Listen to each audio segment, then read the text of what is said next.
We'll run out. Okay, we're learning Baruch Hashem a little bit on Parshas Vayishlach. We're going to start with what in the world happened with Dinah. It says that there was a tzara, a terrible thing happened with Dinah. Dinah was vulnerable to Shechem. Why? Because Yaakov didn't give her to Eisav. If he would have given her to Eisav, she could have brought him back. So this is a little schwer. I mean, you're like, what do you mean? Excuse me? So, it's a little schwer. It's a little difficult to understand what guarantee do you have that Eisav wouldn't mess her up or kill her? Who knows what he would do? He was a very, he was a problem. He was a problematic character. He had a lot of potential. He had the highest potential because he had the highest challenges, but he wasn't using it properly. He wasn't exactly like the real tzaddik. We don't call Eisav the tzaddik. We call him Eisav Rasha. He wasn't the good guy here. So since he wasn't the good guy, so the question is, what's going on? That's the question. So how can you give it to Dinah? So really, the author of Kelm says, no, this is not the pshat. He said that doesn't mean that he could have Yaakov could not have given Dinah to Eisav because of the possibility of him messing her up or him harming her. Who knows what he could have done? You can't be absolutely certain that she'll be able to bring him back and bring him to good. Either she will or she won't. Our sages meant that Yaakov had a feel when he closed it's like so interesting. When he closed the box on Dinah that she was hiding in, he closed it like almost I don't want to say sanctimonious, but in a way that you can't go to Eisav because he's a Russian. It's like, no, you have to feel like, I wish I could give her to Eisav. Maybe she would bring him back. And that caring would have also been effective and been powerful. But because he didn't care, and he was like, Eisav, forget it, he's a Russian, I'm just going to bring him back. And he wasn't, so he had closed the box with regret and feeling, I wish I could give my daughter to Eisav and bring him back. Maybe, hopefully she would bring him back. And he didn't do that. That was the problem. That's not the Kelm. But Tzadok does not learn that way. Tzadok learns differently, and he explains it in a very fascinating manner. And really, I think the Lubavitcher Rebbe also learns this way as well. The Lubavitcher Rebbe says very big kids, he's like, he doesn't explain really. At least not what I saw. I saw his Sichos on Rashi. And he's like, what do you mean? For kiruv, you have to take every risk. You just give her, and hopefully it'll work out, and it's done. It'll be great, but kiruv, saving a fellow, your brother, what do you mean? You don't just mafkid him, so then you get in trouble. That's his mahalach, if I'm remembering from last year, but I remember correctly. And then we'll see the Rav Tzaddok explains it a little bit better. He said that one of the problems that Yaakov had to deal with, and this is a very difficult problem, was having proper confidence. We spoke last week about the Medrash, that when Hashem was showing him all of the various malchios, all the various kingdoms, the kingships that's going to rule the known world then, they each had different steps in accordance with how long we're going to have exile and we're going to be under them. In Edom, Eisav's people was it seemed like an endless amount. And Hashem said, come up with me. Come up this ladder. And Yaakov was afraid. Maybe I'll go up and it will come down. And he just didn't go up. Because he felt like I don't have as close. Hashem means if I'm sure I have as close and I'm not sure. And Tzadok said that's an endemic problem with Yaakov. I mean, he was under incredible challenges and we have no idea, according to his level, what was really going on. We don't have any clue. And again, that's the Chesed Avram. I guess I'll say it. We say this Chesed Avram. Rather, the Chesed Avram says that how can you count the 400 years? The 400 years until the Jewish people had to leave Egypt. We were in exile from Yitzchak's birth. He's like, what's going on? And again, really, the Ramak and others say, really, we had to stay an extra 190 years, but we couldn't. Well, we stayed 210. We couldn't continue because we would have been gone. We would Sharanun, whatever that means. So what? We couldn't. So therefore, Hashem made a chesed. It's possible the chesed from Yitzchak it won't be complete, absolutely, but it'll work. So he says, the Chesed Avram explains, he said, listen, the reason is because what happened, how we look at it as if Yaakov and Yitzchak, because there was no exile. He's like, nothing happened really. They had difficult lives. Yitzchak and Yaakov wasn't easy. They had their difficulties, but what's the exile? Yaakov, what was the exile? He was in exile. What was my love? It's like, you have these people in slavery. You understand, wow, that's really difficult. And then you have people, whatever, they're living, whatever they're doing, so they have their difficulties. So he explains it's as if he said it's as if a warrior was swallowed by this gigantic beast. He said, but he has a sword. He just carves a place for himself there. He said, it could be. It's not so bad. He has an air hole. The thing is very strong, so it doesn't die. He has an air hole. He has food. Like whatever he manages somehow. So he's like the same thing. It's like Yaakov and Yitzchak, they were under tremendous pressure because of great Dinah. There were big judgments on them because of what was called exile.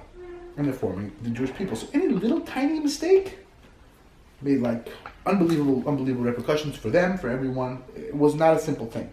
That's why it's like, so that's the Mahalach of the Chesed. So Yaakov was under tremendous stress, and it wasn't so easy for him, knowing what to do, knowing what not to do. The Rebbe Nachman actually says he wasn't even sure. Do I go? My parents told me to go to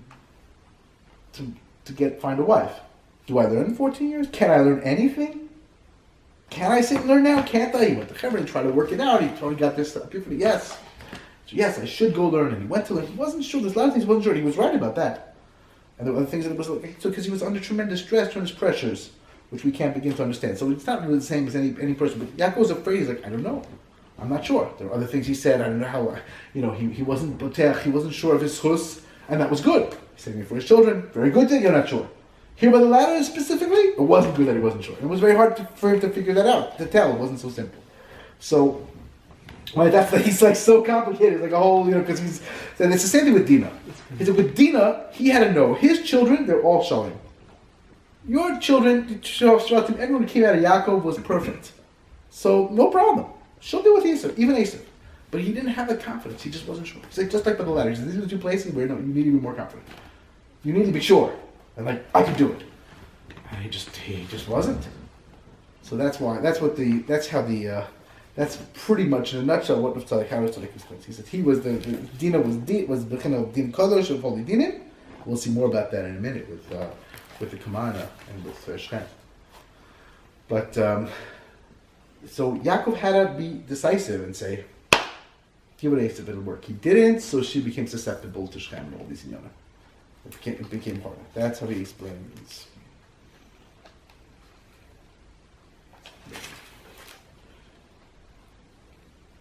He was in Shammai because he saw that she was Misa Din. Dinah is from Din. So he was afraid. Eisav was also Din. And he was afraid, right? This is another very important kuda. He said, Amalek, he knew about Amalek. And he's like, bad enough Amalek, he said, how they come from good. We know Timnah tried very much to be part of Yaakov's household, right? She joined Eliphaz because she said, I'll have some shaykhah to somebody somehow. I'll be Pelegish, even she was a princess. She said, I'll be concubine. I don't even care. I want to have a shaykhah to this house, the house of Abraham somehow. She was just on the wrong side. So it came from good. Eliphaz also, it says, why did Eliphaz not kill Yaakov? Because he was Gidel B'chekel She Yitzchak, right? Rashi brings, he was raised by Yitzchak. Yitzchak, so, his embrace. It's not so simple. He had a lot of good. From them came Amalek. So Yaakov was like, listen, give Dinah to Eisav. Who knows, Amalek will come. Also, here you have Amalek coming from the Bnei Avram, Bnei Yitzchak, the Psolis. That went wrong. He said, maybe Dinah also, maybe might be also. Yeah, Hashem prospered. Who knows? Are you sure? He's like, you had to be sure anyway. He said, but he met the Shem Shamayim, but nevertheless, you mean the Shem Shamayim, but not always. Is that what you need to do? Maybe I also have Psolis. Maybe I also have a dross that they're going to take out and make Amalek, and Amalek will be almost unstoppable if he also comes from Yaakov, from my progeny. Rav Tzaddok is like, yes, but that was the wrong judgment. He did have the koach, he didn't have a problem. And again, he was under this tremendous pressure we can't even begin to understand. We just don't get it. Which is again, that same with the Rashi and Vayishlach, right? The Chazal and Vayishlach. Bikish Leisha Shalva, oh, you want to sit, relax. It's like, what's the problem? He wants to learn to be Snedrish. It's like, no, now you're under Dinah, and there's like, the exile might have to come from this time, you're building Jewish people. There's no relaxation for this person. No such thing. Right? And the same thing with Yosef. Yosef also, at that time, and to pay us, whatever he was still Sabasara, who knows what he was doing exactly. Sure, he had every good Kavana, but the fact that he was his father's Mitzvah, he doesn't care. As it were, it didn't show the care, he doesn't feel it. Even as a slave, and trying Mischazik or whatever it was, and he was Mischazik through Simcha, and Mamish was a whole problem. How he managed to get through that. And nevertheless, right, the Medrash says only through his Simcha that he managed to get through that impossibly difficult time. Still, you can't act as if your father's not mourning now for you, so you're going to have problems with Eisav pretty far. You're going to have troubles. That left him open. So everything here was very, very carefully calculated. So that's more or less the Rav Tzaddok. That's this idea, and one of the things that we have to understand from this. So again, Yaakov Avinu, We don't understand what he was going through. We don't understand his level. We don't know anything. Right? Pachim Tanim that Yaakov went back for, the Shlach Kodesh says he went back for Pachim Tanim, these neshamas that were weaker neshamas. He's like, I'm not fathering anyone. Everyone has to, all the tikkunim, every spark, everything. The littlest, I don't care. Diminished, the person messed up, I don't care. I'm not mevater anybody. So the Rebbe Nachman explained the person has to have emunas chachomim. That means believing in the chachomim, in Chazal, in tzaddikim. And he told Rav Nachman that he has a deficiency in emunas chachomim. Rav Nachman, a tremendous emunas chachomim. He was very close to many people. The Baditcher loved him, the Baditcher, and many of the great people, Talmidim of the Magid, really loved him. He was very close to them. And he couldn't believe it. I don't have him. It was like he was very, very buttoned to tzaddikim. Like, how do I have not been most tzaddikim? So the Rebbe Nachman said, you believe in tzaddikim, but you don't believe when they say to believe in yourself. You don't really feel that you can make a difference. So that's called a deficiency in tzaddikim. You can believe in these great people, but that's not enough. You have to believe in yourself, that your Torah makes a difference, that what you do makes a difference. That's also emunas tzaddikim. That's what the Chazal said. The mitzvahs matter, and Torah matters, and you're changing the whole world. And if you learn a little more, a little less, it's a big difference. You don't see that yet. So therefore, you have this again, the same thing with Yaakov. Yaakov, we can't judge Yaakov. He was like in this impossible situation. We don't understand it. But we do have to get to the place of like, no, do it. Go up that ladder. It'll work. Go for it. You can. You have. That's the lesson here. That's a very big lesson here. Like I'm just hoping when you're dealing with these Dinah, you have to strengthen yourself and go for it and go through it. And not let yourself be broken or torn down or give up under any circumstances, because everything can change. Everything can change. We don't understand. The Zohar says that the Meragdim, they messed up. 10 Meragdim made a mistake. That's the whole thing about Rebbe, which we're not going to go into now. But the Maisa, the 10 Meragdim messed up and lost everything. Why? Because they saw who's going to lead from when they go to Israel. Not us. We lose our position. We don't have the ability to connect to the holiness of Israel. It's a lower kind of holiness than what we have in the Midbar, which is very, very high. Picking up the Gashmis to go, we're going to go make a vineyard, and we're going to be in charge here of the people who pick up the Gashmis. We haven't got a clue how to pick up the Gashmis. We eat mun. We drink from the Be'er. We don't lose our clothing. We don't. Your shoes never they grow with you. It's this level of nitzim. And they're covered. It's just a level of miracles. We're good at. We're in a miraculous place of connection. When it becomes a physical world, we don't have the slightest clue what to do. We're going to lead. That the Zohar says, you can't lead. So Nassim said, but they didn't understand something. He said, they had to be involved themselves and say, you know what, if that's not how Hashem wants, so fine. And he said, if they would have, and they would have taken it the right way, they would have been able to be in charge. They would have been able to overcome this difficulty. But they saw that right now, the way they're holding, they're not on the level, and they figured, we're going to lose it. And we want to, sort of the change of mind, we're not the change of mind, who knows, whatever. And I don't know. It seems like from Chazal, it seems like they made some serious. They got messed up for various reasons. That it wasn't the change of mind the way it should have been. Again, according to the level, and it was a test. And Klal Yisrael didn't believe in Hashem. Again, the same thing of belief. And this is a big lesson that comes up again and again. So this is the same thing when you mess up, it's something that happens and you messed up. A person failed and he fell here and he fell there, but you can always fix everything.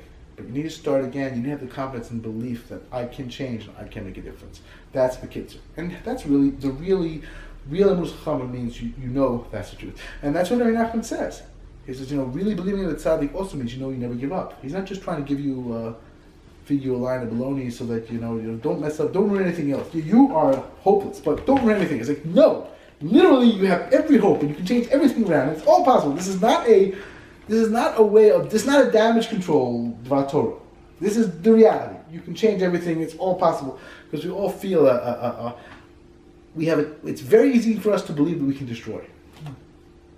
A person naturally says, "Yeah, I can destroy." There's a spiritual world that I can destroy. That I can build and fix. No, me, nah. It's like why? Because that's just the way a person is. You have to resist that to get to this place of never despairing no matter what. And the person, we need to do what we can. That's what Hashem wants. That's very big. So that's the Tzadok for today. Hashem.